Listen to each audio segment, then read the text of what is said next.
Jack Morrison wiped the sweat from his forehead as he finished replacing the broken cooling unit in Section 7. The maintenance tunnels of the USS Horizon were always hot, but tonight felt worse than usual. His wrench slipped from his sweaty hands and clattered onto the metal floor, the sound echoing through the narrow space. He had been working the night shift for 3 years now. Ever since they left Earth, most of the 50,000 people on the ship were sleeping in the cold chambers, waiting to wake up when they found a new home. Only 200 crew members stayed awake to keep the ship running. Jack was one of them. The USS Horizon was huge, almost like a small city floating through space. Jack knew every pipe, every wire, and every machine in the lower levels. He had fixed them all at least once. Before the ship left Earth, he worked in his father's repair shop in Ohio. Now he fixed things that kept people alive in the cold darkness of space. His radio crackled to life. "Jack, we need you on the bridge. Captain's orders." Jack looked at his dirty hands and oil-stained uniform. He never went to the bridge. That was for officers and important people. "Are you sure you got the right person?" "Jack Morrison, maintenance. Engineer, Section 7. That's you, right?" "Yeah, that's me." Jack picked up his tools and started walking toward the elevator. His boots made loud sounds on the metal floor. He wondered what could be so important that the captain wanted to see him. The elevator ride to the bridge took 5 minutes. Jack had never been this high up in the ship before. When the doors opened, he saw a large room with big windows showing the stars outside. Captain Lisa Rodriguez stood in the center, looking worried. She was a small woman with gray hair and sharp eyes that seemed to see everything. "Jack Morrison?" she asked without looking at him. "Yes, ma'am. We have a problem." She pointed to a screen showing red dots moving through space. "Our scout ship, the Falcon, went to check out the planet we want to live on. They found something strange down there, big crystal things that make energy." Jack nodded, not sure why she was telling him this. "The Falcon stopped talking to us 12 hours ago. Commander Ben Carter was leading the mission. His last message said they found something dangerous. Then nothing." Dr. Amanda Wells, the ship's science officer, walked over to them. She was young, maybe 30, with blonde hair tied back in a neat ponytail. "Jack, we think the crystals on the planet are not natural. They look like weapons. Very powerful weapons." "What kind of weapons?" Jack asked. "The kind that can destroy entire star systems," Dr. Wells said. "And there are aliens down there. We think they're collecting these crystals." Captain Rodriguez touched a button and the main screen changed. Now it showed 12 large ships moving toward them. The ships were black and strange-looking, nothing like human ships. "Those aliens have been following us," the captain said. "They found us. We think they want to stop us from interfering with their work on the planet." Jack stared at the alien ships. They looked dangerous, like giant insects made of metal and darkness. "How long until they get here?" 6 hours, Dr. Wells said. "Maybe less. What do you want me to do?" Jack asked. "I'm just a maintenance guy." Captain Rodriguez turned to look at him for the first time. "We need someone to go down to the planet. Find out what happened to Commander Carter and his team. Maybe stop whatever the aliens are doing with those crystals." Jack felt his stomach drop. "You want me to go down there? With those aliens?" "All our Marines are needed here to defend the ship," the captain said. "We can't wake up the colonists. It would cause panic, and we don't have time. You know how to fix things, and you know how to survive in bad situations." "I fix pipes and air." "Recyclers," Jack said. "I don't fight aliens." Dr. Wells stepped forward. "Jack, we looked at your file. You were in the military before you became a civilian. You know how to handle yourself. And you're good at solving problems with limited resources." That was true. Jack had spent 4 years in the Army before his father got sick, and he came home to help with the repair shop. He knew how to use weapons, and he knew how to survive. But that was on Earth, not on an alien planet with crystal weapons and bug-like creatures. "The crystals are interfering with our ship's systems," Captain Rodriguez said. "We can't use our fastest engines to escape. We're trapped here until someone shuts down whatever those aliens are doing." Jack looked around the bridge. Everyone was watching him. He thought about the 50,000 people sleeping in the cold chambers, families, children, old people. They all trusted the crew to keep them safe and find them a new home. If I go down there, what are my chances of coming back? He asked. Honestly, not good, the captain said. But if you don't go, we might all die anyway. Those alien ships are armed with weapons we don't understand. We need time to figure out how to fight them or how to escape. Jack thought about his father's repair shop back on Earth. His father always said that the hardest jobs were the ones that mattered most. When something was broken and people needed it fixed, you didn't walk away just because it was difficult. What equipment can you give me? Jack asked. Captain Rodriguez smiled for the first time since he arrived on the bridge. Whatever you need. We have a small landing craft that can get you to the planet without being detected. Basic weapons, survival gear, communication equipment. I'll need someone to watch my back, Jack said. And someone who can work the radio. Systems. Marine Sergeant Katie Brooks volunteers to go with you, the captain said. She's our best soldier. And communications specialist Paul Martinez can handle the technical side. Jack nodded. He knew Katie from the ship's small gym. She was tough and smart. Paul was young but good with electronics. If he had to go on this mission, these were good people to have with him. How long do we have to prepare? Jack asked. 2 hours, Dr. Wells said. The alien ships are moving faster than we thought. Jack felt scared, but he also felt something else. For the first time in 3 years, he had a job that really mattered. Not just keeping the ship running, but keeping everyone alive. I'll do it, he said. Captain Rodriguez nodded. Thank you, Jack. Get your gear ready. Sergeant Brooks and Specialist Martinez are waiting for you in the armory. As Jack walked to the elevator, he heard Dr. Wells say quietly, I hope he knows what he's doing. He's our best chance, the captain replied. Sometimes the best heroes are the ones who never planned to be heroes. The elevator doors closed and Jack was alone with his thoughts. In 2 hours, he would leave the safety of the USS Horizon and go to an alien planet filled with dangerous creatures and mysterious weapons. He might never come back. But 50,000 people were counting on him to try. Jack Morrison had always fixed things that were broken. Now he had to fix something that could destroy them all. He just hoped his tools and his brain would be enough. For the job ahead, the elevator reached the armory level and the doors opened. Sergeant Katie Brooks was waiting for him, already dressed in combat gear. She was tall and strong, with short brown hair and steady hands. Ready to save the world, Jack? She asked with a grin. Ready to try? He said, picking up his first weapon. In over 10 years, outside the ship, the alien fleet moved closer through the darkness of space, and time was running out. The small landing craft shook as it entered the planet's atmosphere. Jack gripped his seat tightly while Katie Brooks checked her weapon for the 3rd time. Paul Martinez was busy with his radio equipment, trying to get a clear signal through the strange energy that filled the air around the planet. I'm getting a lot of interference, Paul said, adjusting his headset. Something down there is messing with our electronics. Jack looked out the small window at the planet below. It was mostly brown and gray, with patches of sickly green. Strange.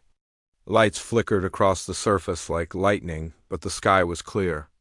The light seemed to come from the ground itself. Those must be the crystals, Katie said, looking over his shoulder. They're bigger than I thought they would be. The crystals rose from the planet's surface like giant glass mountains. Some were as tall as skyscrapers, others spread across the ground in complex patterns. They glowed with different colors, blue, green, purple, and colors that hurt to look at directly. Landing zone is 2 miles from the Falcon crash site, Jack said, reading from his small computer. We'll have to walk. The landing craft touched down with a bump. Jack felt the artificial gravity shift as they adjusted to the planet's pull. It was lighter than Earth, but not by much. The air outside was breathable, according to their sensors, but it tasted strange when they opened the hatch. Stay close, Katie said, stepping out first with her rifle ready. We don't know what's out there. The planet was quiet except for a low humming sound that seemed to come from everywhere at once. The crystals were making the noise, Jack realized. They were vibrating at a frequency he could feel in his bones. Paul set up a small communication device. I can barely reach the ship, he said. The signal keeps cutting out. They started walking toward the crash site. The ground was hard and rocky, covered with a thin layer of dust that stuck to their boots. Strange plants grew in patches, but they looked wrong somehow. Their leaves were too bright and moved when there was no wind. There it is, Katie said, pointing ahead. The Falcon lay broken on its side, smoke still rising from its damaged engines. The small scout ship had been torn apart by something with incredible force. Pieces of metal were scattered across a wide area, and the main hull had deep claw marks in it. Whatever did this was big, Jack said, kneeling next to one of the claw marks. And strong. Katie was checking the inside of the ship. No bodies, she called out. But there's blood here. And these weird marks on the walls. Jack climbed into the wreckage. The blood was human, but the marks looked like they were made by something trying to cut through the metal walls from the inside. That didn't make sense. Why would someone try to cut their way out of a ship that was already broken? Jack, you need to see this, Paul called from outside. Jack climbed out of the ship to find Paul staring at the ground. There were tracks in the dust, but they weren't human footprints. They looked like they were made by something with long, thin legs and sharp points instead of feet. The aliens, Katie said. They were here. Jack followed the tracks with his eyes. They led away from the crash site toward a group of smaller crystals about half a mile away. They took the crew, he said. Or what was left of them, Katie replied. Grimly, Jack pulled out his tools and started working on the Falcon's damaged computer system. If he could get it working, maybe he could find out what Commander Carter and his team discovered before they were attacked. Can you fix it? Paul asked. Maybe. The main processor is damaged, but the backup memory might still work. Jack connected his portable power unit to the computer. The screen flickered to life, showing broken text and scrambled images. There, Jack said, pointing to a section of readable data. Carter's final log entry, Paul read it out loud. Day 3 on the planet. The crystals are not natural formations. They're machines, but unlike anything we've seen. They seem to be harvesting energy from the planet itself, maybe even from space around it. The aliens we spotted are collecting smaller crystals and loading them onto some kind of transport vehicles. Keep reading, Katie said. Paul continued. The aliens spotted us this morning. They're tall, maybe 7 feet, with 4 arms and legs like insects. They have weapons that shoot energy beams. We tried to communicate, but they attacked immediately. Johnson is hurt bad. We're going to try to reach the main crystal formation to gather more data before we leave. The log entry ended there? The main crystal formation? Jack said. Where is it? Paul worked with his equipment for a few minutes, then pointed toward a range of low hills. That way, about 5 miles. Katie looked through her binoculars. I can see it. It's huge, and there's movement around it. Jack took the binoculars and looked for himself. The main crystal formation was like a small city made of glowing stone. It had towers, bridges, and structures that didn't look natural. Around it, he could see small figures moving back and forth, carrying things. The aliens are still working there, he said. Collecting the crystals. We need to get closer, Katie said. Find out what they're doing. As they prepared to leave the crash site, Jack noticed something else in the computer data. Wait, look at this energy reading. The crystals aren't just collecting energy, they're doing something else. Paul looked at the screen. What do you mean? These numbers show that the crystals are creating some kind of field. It's affecting space itself around the planet. No wonder our ship can't use its fast engines to escape. Katie lowered her binoculars. They're trapping us here. That's not all, Jack said, studying the data more carefully. According to this, the field is getting stronger. If it reaches full power, it might trap us permanently. They started walking toward the main crystal formation, moving carefully and staying low. The strange humming sound got louder as they got closer, and Jack could feel it affecting his thinking. It was hard to concentrate with that noise in his head. "There," Katie whispered, pointing to a small valley between two hills Jack could see. Them now. The aliens were exactly like Carter's description, tall, thin creatures with 4 arms and legs that moved like giant insects. They wore no clothing, but their skin looked like it was made of dark metal. They carried tools that glowed, with the same energy as the crystals. "They're harvesting the small crystals," Paul said quietly, "loading them onto those floating platforms." Jack watched as the aliens worked. They moved with purpose, like they had done this many times before. But something about their behavior seemed wrong. They weren't just collecting crystals. They were arranging them in specific patterns. "It's not random," Jack said. "They're building something." Suddenly, one of the aliens stopped working and turned in their direction. It made a sound like metal scraping against metal, and all the other aliens stopped what they were doing. "They know we're here," Katie said. Raising her rifle, the alien that had spotted them pointed a device in their direction. The device began to glow with blue light. "Move!" Jack shouted. They ran as the alien fired. The energy beam hit the ground where they had been hiding, turning the rock into glass. More aliens appeared from behind the crystals, all carrying the same glowing weapons. "This way," Katie called, leading them toward a group of large rocks. They ran as fast as they could while energy beams flew around them. The aliens were fast, but they seemed to have trouble aiming while moving. Jack, Katie, and Paul reached the rocks just as more aliens appeared from the other direction. "We're surrounded," Paul said, breathing hard. Jack looked around. The aliens had formed a circle around their hiding place, but they weren't attacking. They were just waiting. "Why aren't they shooting?" Katie asked. One of the aliens stepped forward. It was taller than the others and had markings on its metallic skin. It made a series of sounds that almost sounded like words. "I think it's trying to talk to us," Paul said. The alien leader made more sounds, then pointed to its weapon and then to the ground. It was telling them to surrender. "What do we do?" Paul asked. Jack thought about the 50,000 people on the USS Horizon. About the alien ships moving closer to attack. About the crystal field that was trapping them all in this system. "We surrender," he said, "but we keep our eyes open. Maybe we can learn something." Katie didn't like it, but she lowered her rifle. Paul raised his hands. Jack stepped out from behind the rocks with his hands up.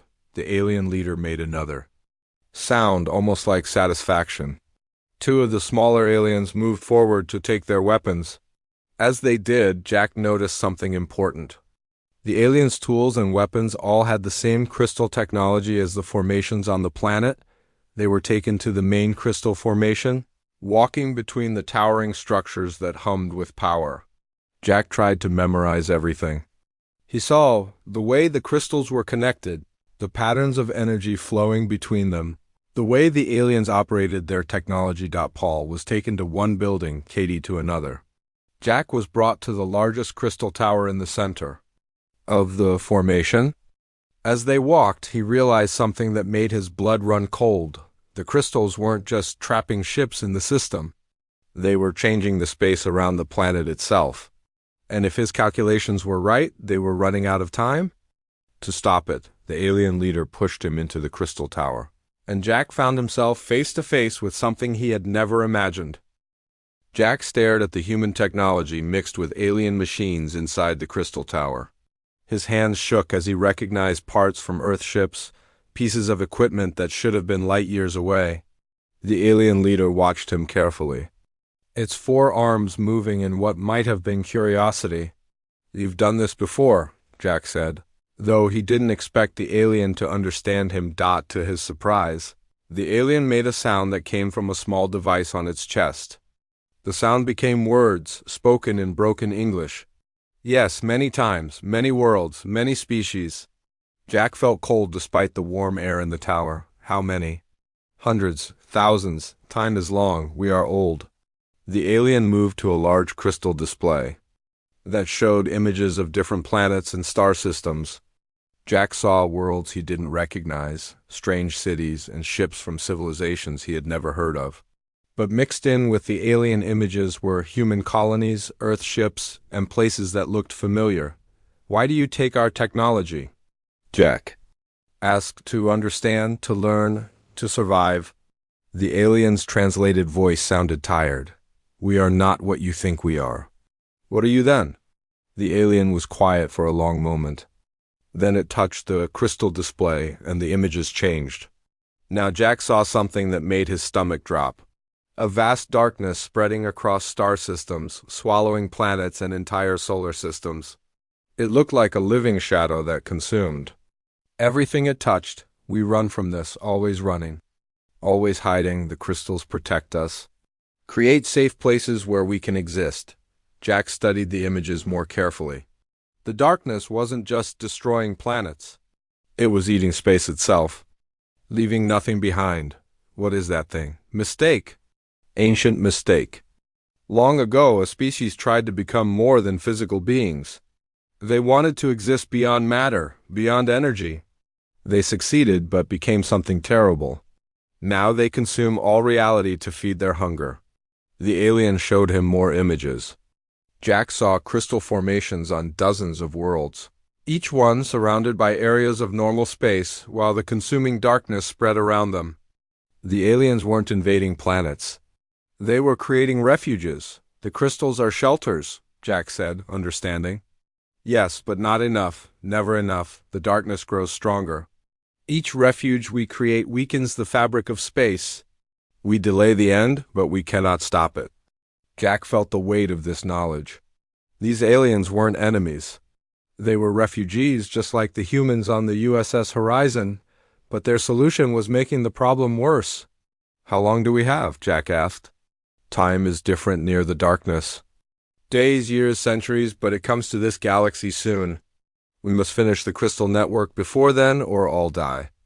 The alien leader turned away from the display and looked at Jack with its large, dark eyes. "But you are different.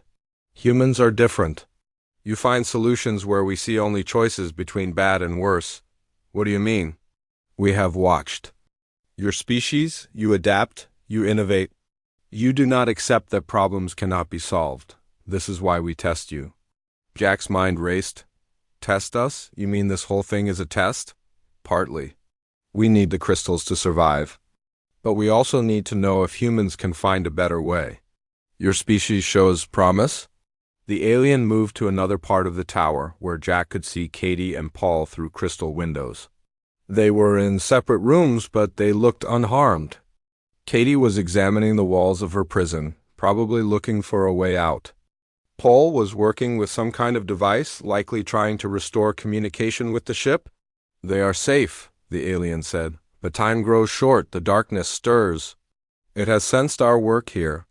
Jack thought about everything he had learned. The aliens were refugees fleeing from a cosmic horror that consumed reality itself. Their crystal technology could create safe spaces, but each refuge weakened the universe's structure. The solution was becoming part of the problem. "There has to be another way," Jack said. "What if instead of creating refuges, we find a way to stop the darkness?" The alien made a sound that might have been laughter. "Many species have tried. All failed.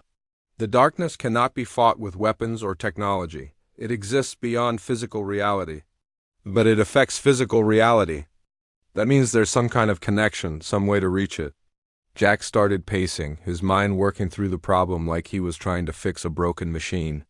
"The crystals create stable pockets of space-time. What if we could reverse the process? Instead of creating refuges, make the crystals stabilize reality itself?" "Impossible. The energy required would destroy the crystals and everything around them, not if we do it right." Jack was getting excited now, the same feeling he got when he figured out how to fix a complicated machine. The crystals work on harmonic frequencies, right? Like tuning forks? What if we could tune them to reinforce reality instead of creating pockets outside it? The alien leader was very still. "You would sacrifice the refuges, accept death to attempt something that might not work. Better than slowly making the problem worse while we wait to die anyway." For a long moment, the alien didn't respond. Then, it moved to a different crystal display and began touching symbols. The screen showed complex equations and energy patterns that hurt Jack's eyes to look at directly.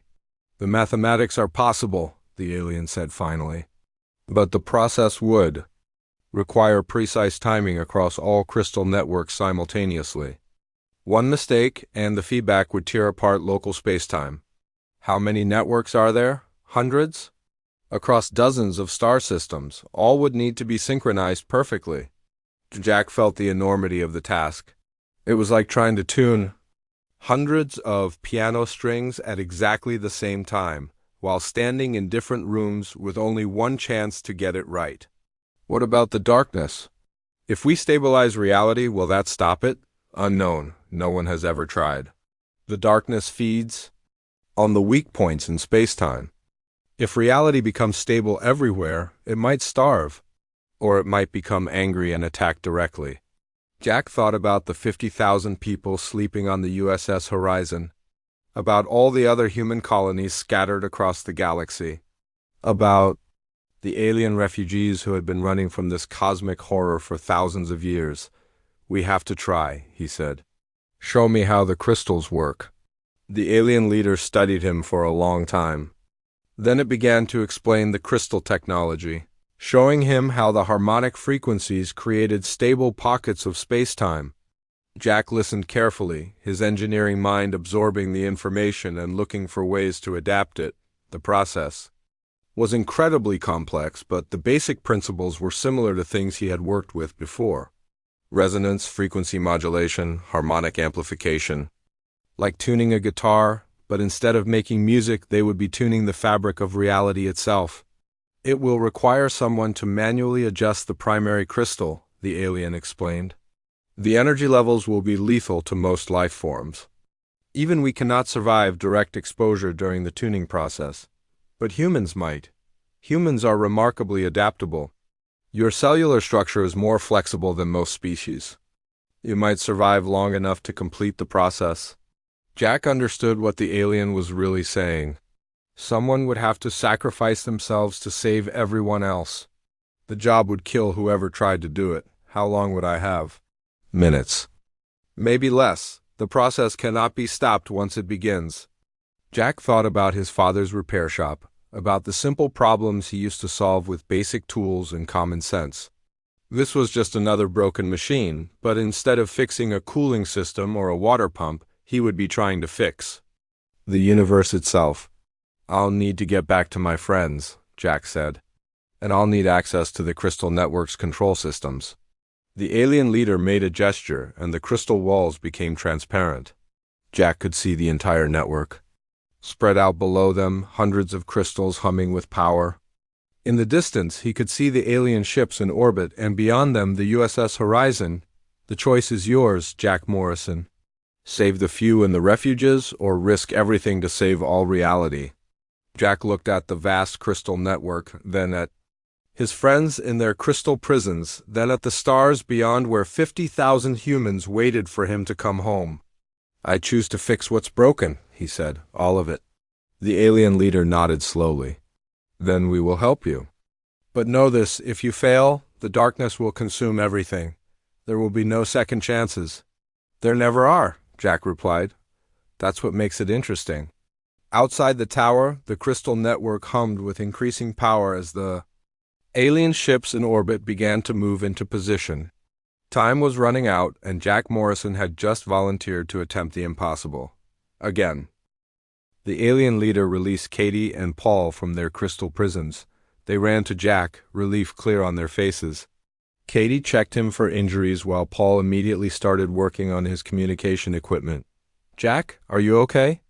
"What did they do to you?" Katie asked. "They told me the truth," Jack said, "and it's worse than we thought."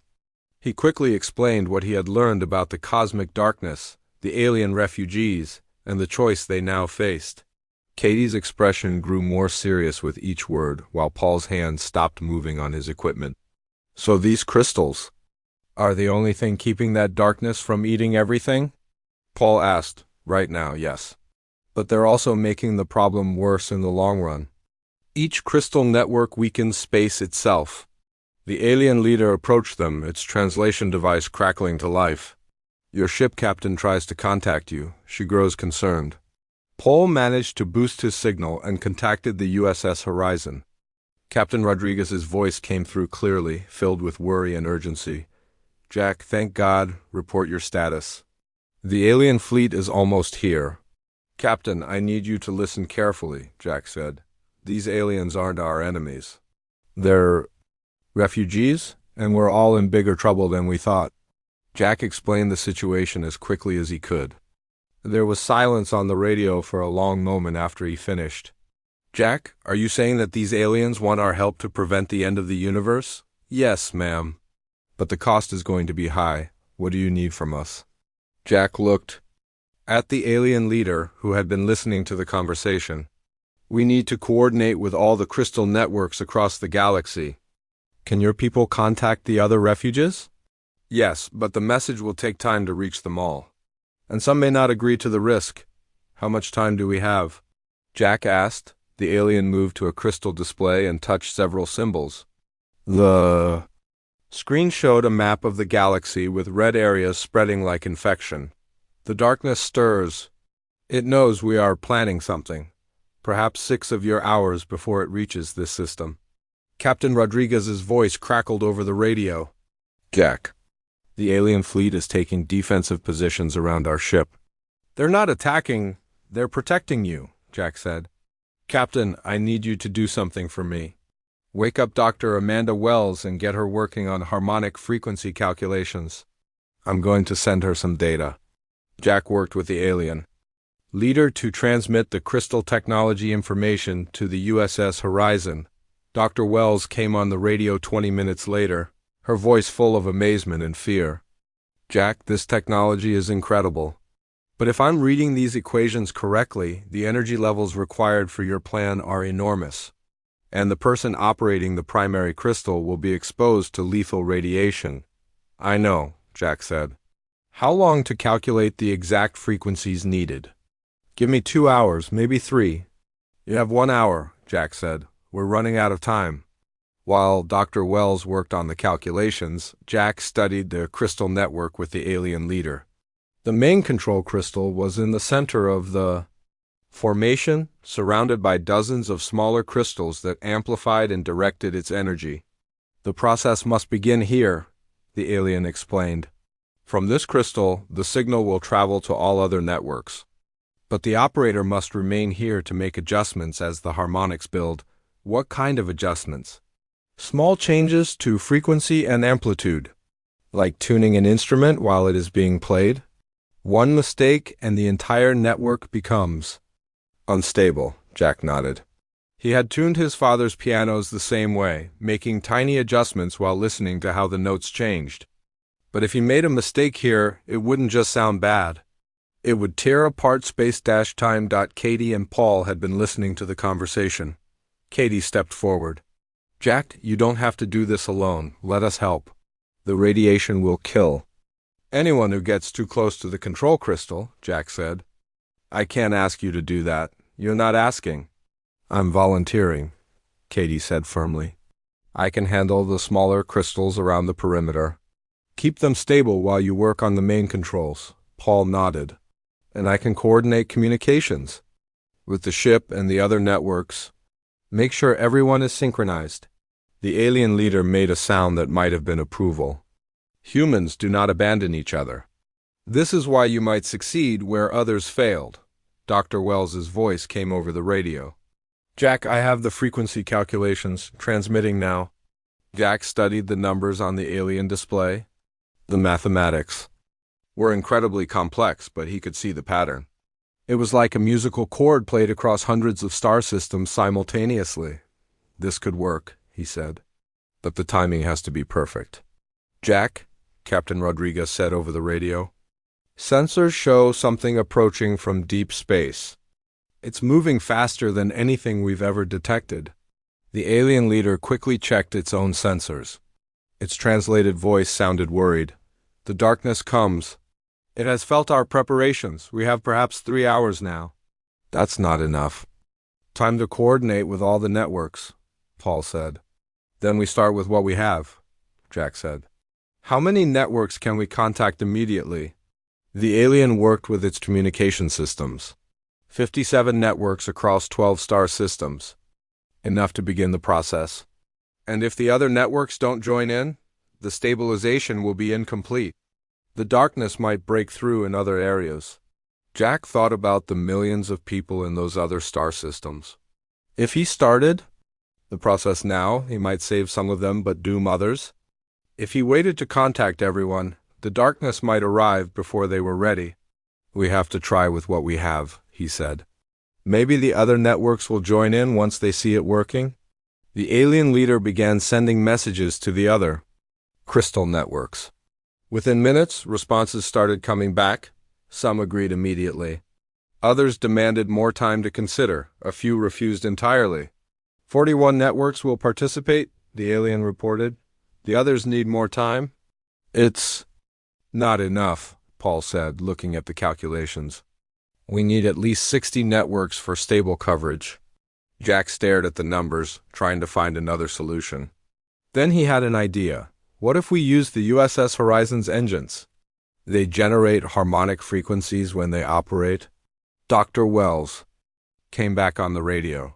Jack, that's brilliant. If we can tune our engines to match the crystal frequencies, we can amplify the signal. It might make up for the missing networks. Can you do it? I'll need 30 minutes to modify our engine systems. And Jack, once we start, we can't stop. The engines will overload and probably explode. Do it, Captain Rodriguez ordered. We're all dead anyway if this doesn't work. Jack looked at Katie and Paul. You both sure about this? We came this far together, Katie said. We finish it together. Paul nodded. Besides, someone needs to make sure you don't mess up the frequencies. The alien leader had been monitoring. The approaching darkness. It accelerates. 2 hours now, perhaps less. Jack took a deep breath. This was it. No more time for planning or preparation. He thought about his father, who had taught him that the most important repairs were the ones that seemed impossible. About the 50,000 people sleeping on the USS Horizon, trusting him to bring them home safely. About all the civilizations that had tried and failed to stop the cosmic darkness. Let's tune the universe, he said. Jack walked toward the central control crystal. As he got closer, he could feel the energy in the air making his skin tingle. The crystal was beautiful and terrifying at the same time, pulsing with power that could either save everything or destroy it all. Katie moved to her position at the perimeter crystals. Paul set up his communication equipment at a safe distance. The alien leader took its place at the monitoring station. USS Horizon, are you ready? Jack called. Engines modified and standing by, Dr. Wells reported. All crystal networks report. Ready? Jack placed his hands on the control crystal. The energy flowing through it was like touching lightning. His fingers went numb immediately, but he could feel the frequency patterns in the crystal's vibrations. Beginning harmonic sequence in 3.2. Jack started to adjust the crystal's frequency, feeling his way through the mathematical patterns Dr. Wells had calculated. Around him, the other crystals began to respond, their harmonics building like the opening notes of the most important song ever played. In space above them, the USS Horizon's engines ignited with modified frequencies that made the ship shake, like it was coming apart. Across the galaxy, other crystal networks began to join the growing harmony. And in the deep darkness between stars, something ancient and hungry felt the universe itself beginning to change, and it rushed toward them. With the fury of 1 billion dying suns. The harmonic sequence spread across the crystal network like ripples in a pond. Jack felt the energy flowing through his hands and into his body, burning him from the inside out. His vision blurred, but he could still feel the frequency patterns. And the crystal's vibrations? First network synchronized, Paul called out, his voice sounding far away. Second network coming online. Katie was moving between the perimeter crystals, making small adjustments to keep them stable. The energy around her made her hair stand up and her skin glow with a faint blue light. Jack, the resonance is building faster than expected. Through the crystal control interface, Jack could see what was happening across the galaxy. 41 crystal networks were joining the harmonic sequence, their combined energy creating a web of stabilized spacetime.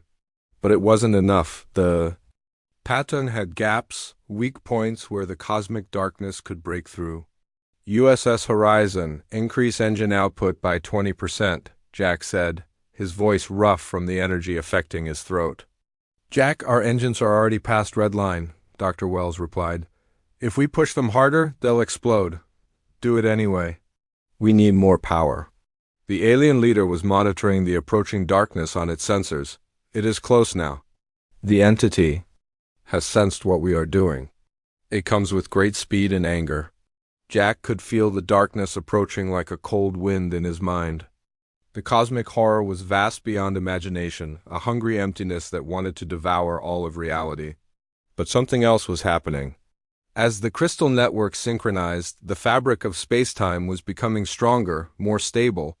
Third and fourth networks online, Paul reported. But Jack, I'm getting reports of problems. Some of the crystals are overloading. Which ones? The networks in the Vega and Altair systems? They can't handle the harmonic stress. Jack made quick calculations. In his head, if those networks failed, it would create a chain reaction that could destroy the entire stabilization field. He had to find a way to distribute the energy load more evenly. Katie, can you adjust the amplitude on crystals 7 through 12? Reduce their output by 15%. On it, Katie called back. She was moving quickly between the crystals, her hands glowing from contact with the energy fields. Jack could see that the radiation was affecting her too, but she kept working. The USS Horizon's engines screamed overhead, pushed far beyond their design limits. On the ship, Captain Rodriguez watched as her engineering team struggled to keep the modified engines from exploding. Captain, engine core temperature is critical, one of her engineers reported. We can't maintain this much longer. Hold it. Together, she ordered. Everything depends on this. Jack felt the harmonic pattern reaching critical resonance. Across the galaxy, the crystal networks were creating a stabilization field that made spacetime itself stronger and more resistant to the cosmic darkness. But the energy required was enormous, and his body was paying the price. His hands were burning now, the skin blackened from the crystal's energy. He could taste blood in his mouth and his heart was beating irregularly. But he could feel something else too. The universe itself was responding to their efforts. Darkness detected at system edge, the alien leader announced. It will arrive in minutes. How many networks are stable? Jack asked, 37 holding steady, 4 experiencing fluctuations. The pattern is incomplete but functional. Jack realized they were out of time. The stabilization field wasn't perfect, but it might be enough. He began the final sequence, pushing the crystal network to its maximum output. The effect was immediate and dramatic. Across the galaxy, spacetime itself became visibly different. The weak points where reality was thin began to strengthen and heal. The cosmic darkness, rushing toward the crystal networks, suddenly found itself unable to penetrate the stabilized areas. It's working, Paul shouted over the growing harmonic noise. The stabilization field is holding. But Jack could feel something wrong. The cosmic darkness wasn't retreating. Instead, it was gathering itself for a direct assault on the crystal networks. If it could destroy enough of them, the stabilization field would collapse. It's going to attack the networks directly, Jack said. We need to be ready. The alien leader was coordinating with its people across the galaxy. All networks report the entity is attempting to break through. It focuses its attacks on the weakest points. Jack made a decision that he knew would probably kill him. I'm going to overload the primary crystal. Create a resonance burst that will strengthen all the networks simultaneously. Jack, no, Katie called out. The energy release will be lethal. It's the only way. The networks need more power to resist the direct attacks. Jack placed both hands directly on the control crystal's core. The energy that flowed into him was like being struck by lightning continuously. His body convulsed and his vision went white, but he held on. The harmonic sequence reached a crescendo that could be felt across multiple star systems. Every crystal network in the galaxy suddenly flared with incredible power, creating a stabilization field so strong that space-time itself became almost solid. The cosmic darkness struck the field, like a tidal wave hitting a seawall. For a moment, the universe hung in balance. Then the stabilization field held, and the cosmic horror found itself unable to penetrate or consume the protected areas. Jack collapsed. His hands fused to the crystal, his body racked with energy burns. But he was still conscious, still able to feel the harmonic patterns flowing through the network. "Status report," he whispered. "All networks holding," Paul reported, tears in his eyes as he saw Jack's condition. "The darkness has stopped advancing. It's retreating." Katie knelt beside Jack, careful not to touch the crystal that was still flowing with energy. "You did it, Jack. You actually did it." The alien leader approached them, its translation device making sounds of amazement. "The stabilization field covers 90% of the galaxy. The entity cannot penetrate it. For the first time in millions of years, the cosmic darkness has been stopped." Jack tried to smile, but his face was too damaged by the energy exposure. "Good, that's good." Captain Rodriguez's voice came over the radio, filled with emotion. "Jack, our sensors show the threat has been neutralized. You saved us all." "Not just us," Jack said quietly. "Everyone, every species in the galaxy." But Jack could feel his body shutting down. The energy from the crystal had changed him at a cellular level. He was dying, but strangely, he didn't feel afraid. Instead, he felt connected to something larger. The crystal network was still humming with harmonized energy, and somehow, his consciousness was becoming part of it. "Jack, stay with us," Katie sighed. "I'm not going anywhere," Jack replied, and he meant it. His body might be dying, but his mind was merging with the stabilization field itself. He could feel every crystal network across the galaxy, sense the cosmic forces that held reality together. "The network needs guidance," the alien leader said, understanding what was happening. "A consciousness to maintain the harmony. Jack Morrison will become the guardian of reality itself." As Jack's physical body failed, his consciousness spread across the galaxy through the crystal network.